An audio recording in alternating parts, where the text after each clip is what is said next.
Amigos e amigas da Ajuda à Igreja que sofre a Igreja pelo mundo. Hoje, levaremos a vocês um tema que marcará a nossa consciência sobre a vida. Na medida que o ser humano perde o valor da vida, relativiza a existência. O ser humano que perde sua razão última de ser, torna a vida relativa, desvaloriza os que nascem com limites e a velhice como gratidão. Ao apresentarmos esse tema, sei que ele nos choca, mas queremos, como Ajuda à Igreja que sofre, conscientizar vocês que Deus é a favor da vida, da concepção à hora da morte. Mas quando o ser humano se desfoca de Deus, a vida se torna um peso relativa. Ela vale porque ela produz, e ela perde o valor quando ela perde a capacidade de produzir. Acompanhe-nos.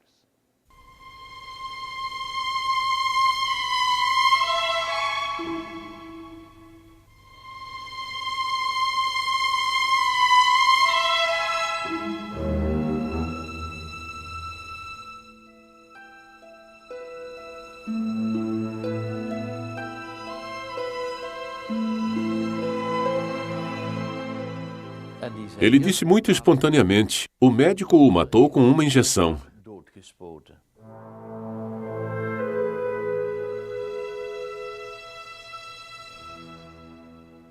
Esta atitude foi em consideração a esta família que estava sofrendo e também, na minha opinião, pelo paciente, mas não porque ele tenha me pedido.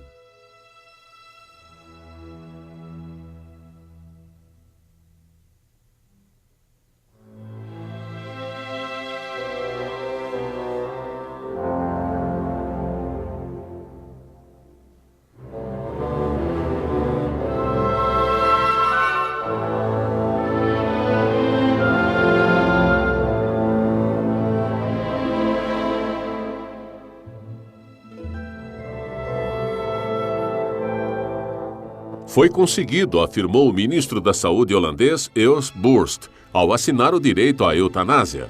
Desta forma, a Holanda tornou-se o primeiro país europeu a legalizar este processo, apesar da eutanásia já ser realizada na Holanda ilegalmente enquanto o governo fingia não ver.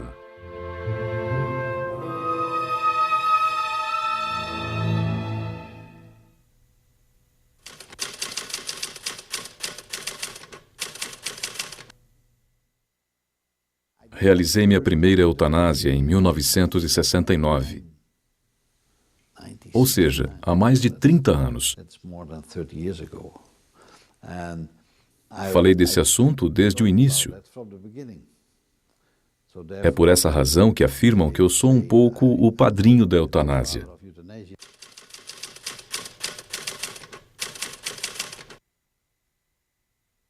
O que é a eutanásia? A eutanásia é, na realidade, um ato realizado por uma pessoa que termina a vida de outra pessoa a pedido específico dessa mesma pessoa.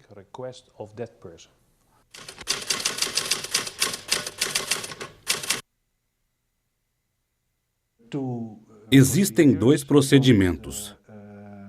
Um é o suicídio medicamente assistido, em que o paciente recebe uma bebida contendo fármacos, medicamentos e a bebe. Em seguida, adormece em 5 a 10 minutos. Depois, se aguarda até que ele esteja clinicamente morto. O outro procedimento consiste em dar ao paciente uma injeção. Este, um procedimento muito rápido.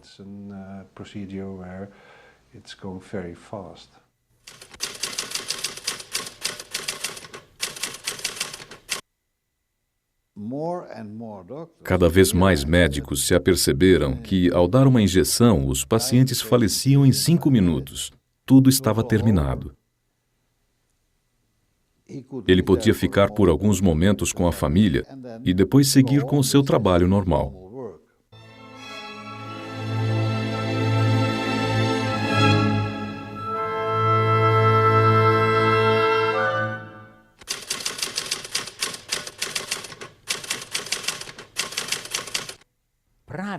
Quase não existem casos em que não se consegue o alívio da dor. A medicina paliativa desenvolveu-se grandemente e se tornou muito eficaz. Na realidade, as estatísticas demonstram que aqueles que se submetem à eutanásia não o fazem devido à dor.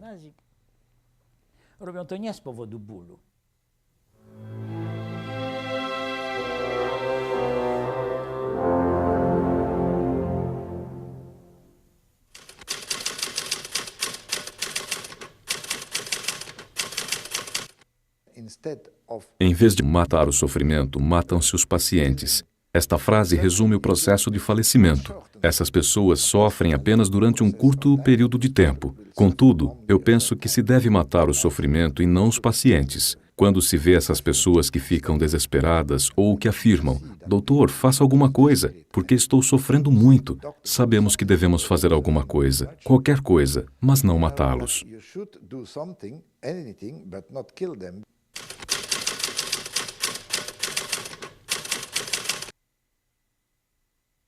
Muitas pessoas idosas sentem que têm o dever de morrer. E, na minha opinião, este é um dos resultados mais trágicos das nossas políticas. Sentem-se como se tivessem o dever de morrer pelo bem de seus filhos e dos que os rodeiam, não se tornando num fardo. Não é agradável olhar para alguém que está em sofrimento e visitar essa pessoa. Elas se sentem num fardo.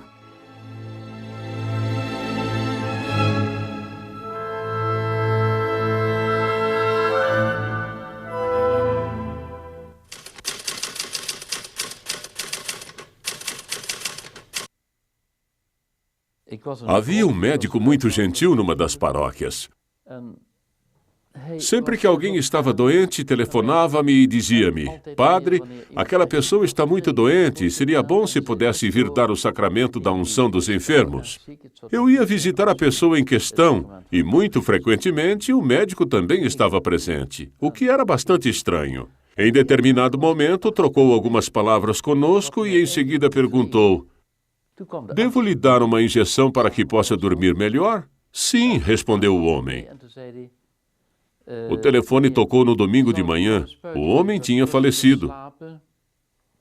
Fui à casa daquela pessoa e entrei juntamente com o neto de 11 anos do falecido, que muito espontaneamente disse: "O médico o matou com uma injeção."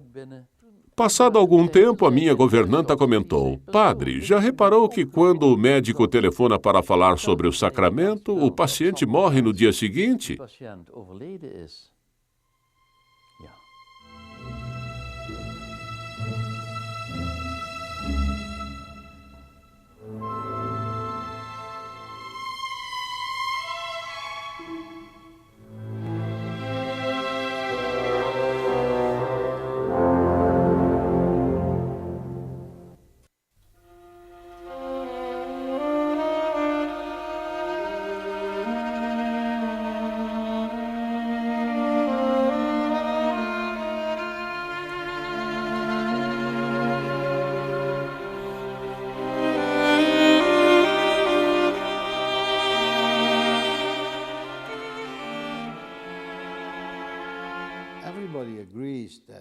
Todos concordam que estes bebês recém-nascidos têm o direito à eutanásia, mas simplesmente esse direito não está bem organizado na Holanda.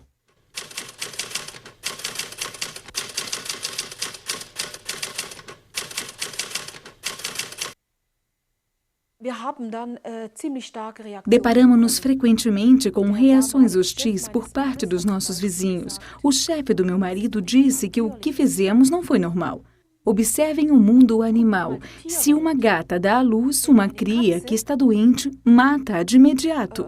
Deixar uma criança destas viver é contra a natureza. Numa outra situação, durante um passeio, encontramos um conhecido. Começamos a conversar e ele disse: "Afinal, a eutanásia existe. A vida desta criança não tem qualquer significado."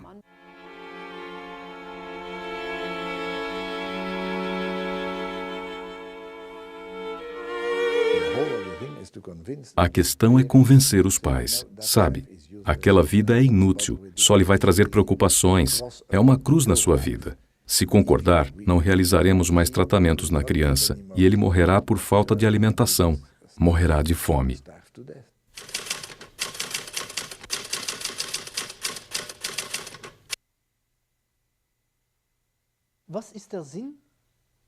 Muitas vezes questionei-me sobre o sentido da vida da minha filha. Só consigo encontrar uma explicação baseada no exemplo das minhas próprias experiências. Penso que a Tikiwa é um grande enriquecimento para nós, para mim como pai, e para Renate como mãe, e para os nossos filhos. Penso que se a Tikiwa não tivesse nascido, a nossa vida não faria tanto sentido.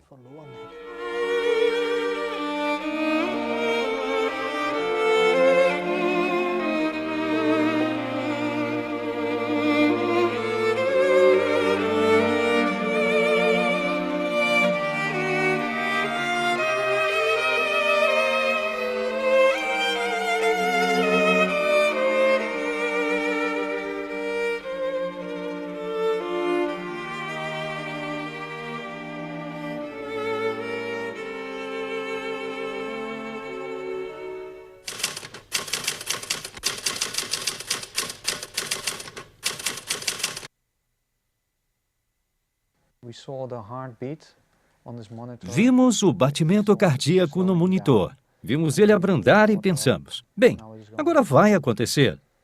E então, ela começou a respirar outra vez. Esta pequena menina, de 14 meses, lutou pela vida.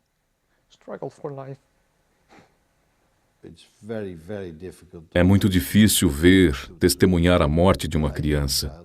Pediram-me para realizar uma eutanásia no nosso departamento de recém-nascidos.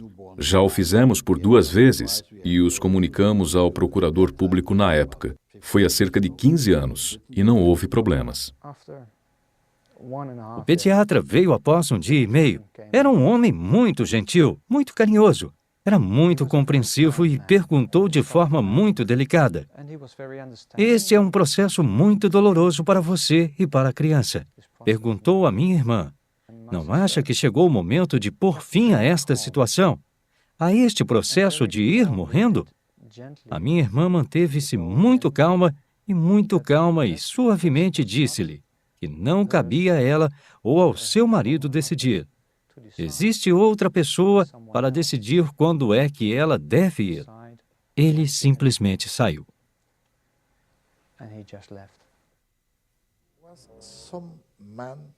Havia um homem de 50 anos que estava morrendo de câncer. O filho disse ao seu pai, se eu tivesse o que tu tens, me matava. Este homem olhou para o seu filho e disse, ouve, filho, se estivesses na cama que estou, com esta doença, sabendo que não vou viver muito mais, não falarias assim. Porque lembra-te para sempre que cada dia, quando eu acordo pela manhã no hospital e olho pela janela, sabes, lá para fora, estou feliz por estar aqui contigo. Se observa na sociedade que todas as pessoas que necessitam de cuidados são excluídas da sociedade, empurradas para instituições, hospícios, lares para idosos, lares para as mais diferentes categorias. Para que não tenhamos que as ver nas ruas, para que não precisemos sentir a sua presença e para não termos que nos preocupar com elas, nos rouba o conhecimento de como amar, nos torna mais duros, retira a essência das nossas vidas.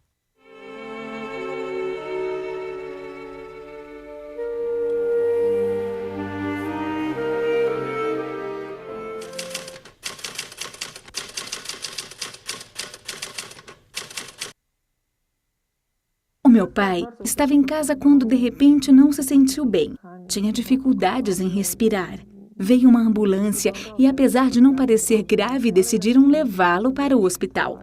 Depois de o ajudar a descer as escadas para chegar na ambulância, o seu estado se agravou de tal forma que tiveram de o reanimar.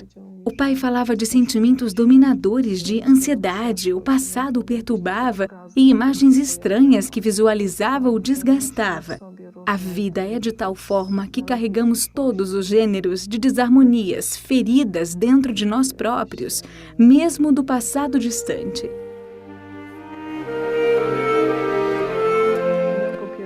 Ele tinha chagas por todo o corpo. Elas eram enormes. A maior delas era nas suas costas. Eu as vi quando mudaram os curativos. Significava que uma parte do fundo das suas costas já não existia. Não era uma protuberância, mas um buraco vazio. As irmãs choravam copiosamente enquanto mudavam o curativo, mas ele não pronunciava uma única palavra para se queixar.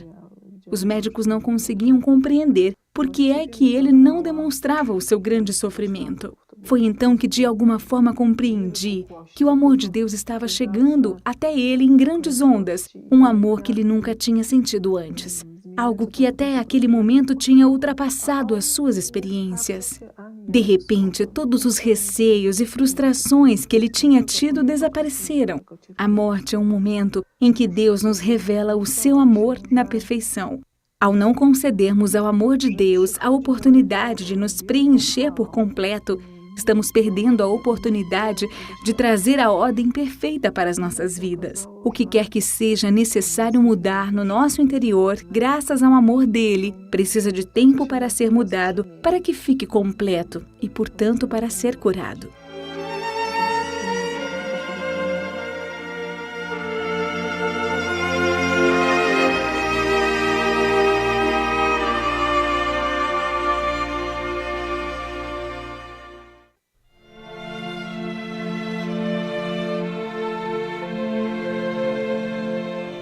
Cristo precisa de ajuda no Brasil e no mundo. Ele procura pessoas para enxugar as lágrimas dos irmãos mais sofridos. Nós, da Ajuda à Igreja que Sofre, auxiliamos aqueles que ajudam os que mais sofrem. E por isso, criamos o Carnê da Esperança, para que você contribua com a quantia que você puder, nos projetos cristãos mais urgentes no Brasil e no mundo. Ajude você também a enxugar as lágrimas de Cristo, onde quer que ele chore. Ligue agora para 0800 770 9927 e peça o seu Carnê da Esperança.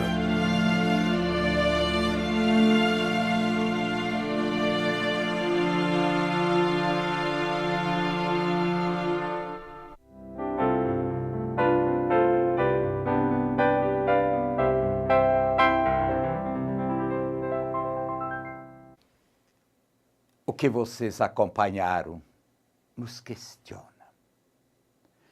Aonde está chegando este homem quando ele perde a noção do valor da existência? A tragédia da existência humana é perder o sentido e o significado e a razão, primeira e última, da existência humana. Quando o ser humano se esvazia do significado da transcendência, a vida humana é um bem enquanto frutifica e se torna um peso quando deixa de produzir. Esta é a realidade da conclusão em que a Holanda e outros países do mundo já decretou por lei a eutanásia. E o que é a eutanásia? É, na realidade, o direito de uma pessoa tirar a vida de outra pessoa quando esta pede para morrer. Ou mais ainda, já esta é a verdade, quando esta pessoa já é um peso para a família, para o econômico, para o social. E por isso, os idosos da Holanda têm pela frente uma triste realidade do mundo. Além das proximidades de sua morte, depois de uma vida útil, construindo os seus lares, a sua vida, o seu futuro, se torna um peso. A sociedade moderna cada vez mais vê na velhice um peso, nas crianças que nascem com limites, não vidas humanas. Por isso, elas são para a sociedade um questionamento. São para a sociedade um gasto para os critérios do ser humano que mede a vida puramente pelo produzir. E se torna, por isso, uma possibilidade de serem excluídas. 41% dos médicos da Holanda já praticaram a eutanásia. Grande parte do povo holandês é a favor da eutanásia. Os idosos expressam os seus sentimentos. Já não muito deles, no dizer de alguns, estão até se colocando em asilo na periferia, perto de outros países, com medo de que a sua velhice lhes traga o decreto da morte. Morte rápida através de uma injeção, morte mais lenta através de comprimidos. Quando o ser humano trata assim os seus idosos, esta sociedade terá pouco futuro e pouca extensão. Seria isso o resultado das conquistas do homem moderno? Que diferença existe entre este processo e a realidade de Hitler, a seleção das espécies? O ser humano se torna um monstro maior que os seus outros animais, quando ele perde a sua dignidade, o valor e o respeito por aqueles que deram sua existência, mas hoje são um peso. O que está por trás disto, lastimavelmente, é a perda do sentido de vida, é a morte da transcendência, é a morte da dignidade humana. E por isso ajuda a igreja que sofre, juntamente com a igreja, opta pela vida, defende a vida, abraça a vida, luta contra esta cultura de morte atroz que decreta o direito da morte, porque não consegue mais suportar a cruz, a doação, a vida. Só quer o bem-estar. Para onde caminhamos? Que sociedade construímos?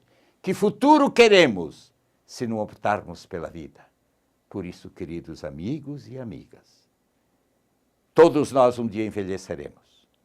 Todos nós temos pais. Todos nós devemos nossas histórias aos nossos irmãos que nos construíram antes. Todos nós temos compromisso com os irmãos que têm limites. Oxalá não cheguemos a esta pobreza da compreensão da existência. Mas para isso, precisamos de Deus, precisamos recuperar a vida, precisamos optar pela vida em todas as etapas da existência.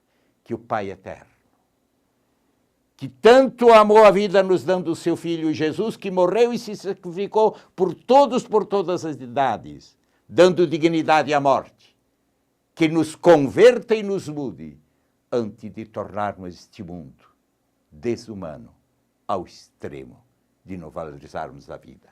Que o Pai Eterno nos abençoe em nome do Pai, do Filho e do Espírito Santo. Amém. Não amar a vida daqueles que nos deram a vida é perdermos nossa vocação maior. Não defendermos a vida dos que trazem limites é termos nos tornado mais pobres e termos desestruturado a nossa humanidade. Optar pela vida é optar por Deus e pelo futuro da humanidade. Pense nisso e reflita.